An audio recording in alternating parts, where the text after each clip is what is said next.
M. Trump n'est pas un homme de paix, c'est un homme de déstabilisation du monde. Quelle guerre a été gagnée? Aucune. Les États-Unis et l'Occident se sont livrés à beaucoup de guerres ces dernières décennies. Ils n'ont pas gagné la guerre du Vietnam. Ils n'ont pas gagné la guerre en Irak, en Afghanistan, en Libye, en Syrie. Ils n'ont pas gagné la guerre même au Somalie, où ils ont été obligés de se retirer poursuivis par des bandes armées. À part semer le chaos et le désordre derrière eux dans ces pays, aucune de ces guerres n'a été gagnée parce qu'aucun des objectifs n'a été atteint. On ne citera pas ces pays comme des exemples de démocratie sous la conception occidentale 100 ans. Quel objectif était assigné pour la guerre en Iran? C'était de remplacer un régime. Cela n'a pas été fait. Le même régime est dans sa version la plus radicale, la plus dure, doit continuer et les États-Unis sont obligés de discuter, de négocier avec ce régime. Réduire les capacités balistiques de l'Iran, ça n'a pas été atteint. Imposer à l'Iran de renoncer à tout programme nucléaire, civil comme militaire, n'est pas un objectif atteint. Aucun des objectifs n'a été atteint et pourtant le monde est plongé dans un chaos que rien ne justifie.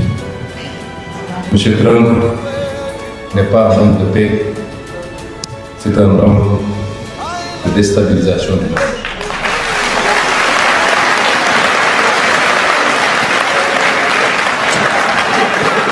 Dans son livre Les Maîtres du Monde, M. Pascal Boniface nous décrit à la page 187 un homme au parcours hors norme. Son constat est objectif. Car M. Ousmane Sonko, gardien de la révolution, est un personnage hors norme.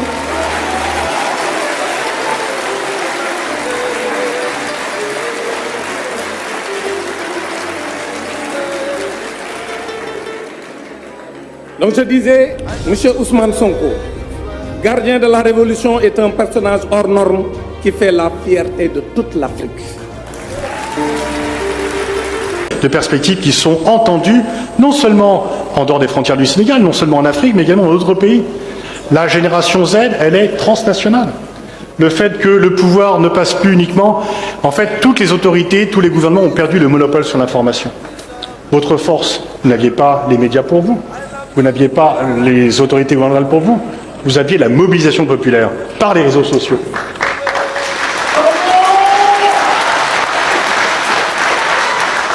Et dans le monde actuel, je le dis puisque moi-même je suis un peu interdit des médias en France et heureusement j'ai les réseaux sociaux, eh bien en fait, grâce aux réseaux sociaux, chacun est non seulement récepteur d'informations, mais également émetteur d'informations. Cela permet une mobilisation sans avoir de fortune. Vous n'êtes pas obligé, si vous avez un discours qui correspond à l'intérêt général, si vous avez une politique qui rencontre les aspirations du monde et notamment de la jeunesse, eh bien les réseaux sociaux vous permettent de mobiliser très fortement. C'est aussi vrai au Sénégal qu'au Népal et qu'au Bangladesh et dans de multiples pays. Et ça, c'est une force dont ceux qui s'accrochent au pouvoir pour la répression n'ont pas encore pris la mesure et qu'ils vont le sentir parce que c'est une force qui est irrépressible et qui va s'imposer partout. Et donc c'est pour cela que je vais finir ma présentation. Merci encore de votre accueil, je suis très honoré d'être là.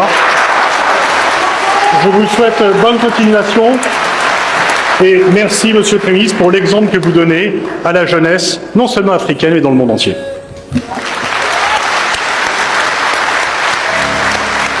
Encore faut-il s'entendre sur ce que nous appelons l'Afrique. L'Afrique. Quand on parle de l'Afrique, le reste du monde parle de l'Afrique comme si c'était une seule entité, un pays. Parler de l'Afrique n'est jamais un propos neutre. L'Afrique n'est pas seulement un continent. Elle n'est pas seulement une mosaïque d'États, de peuples, de langues, de cultures, ni même une variation infinie de nuances dans la couleur de la peau de ses habitants. Elle est aussi, et peut-être surtout, une position dans le monde, une position façonnée par l'histoire.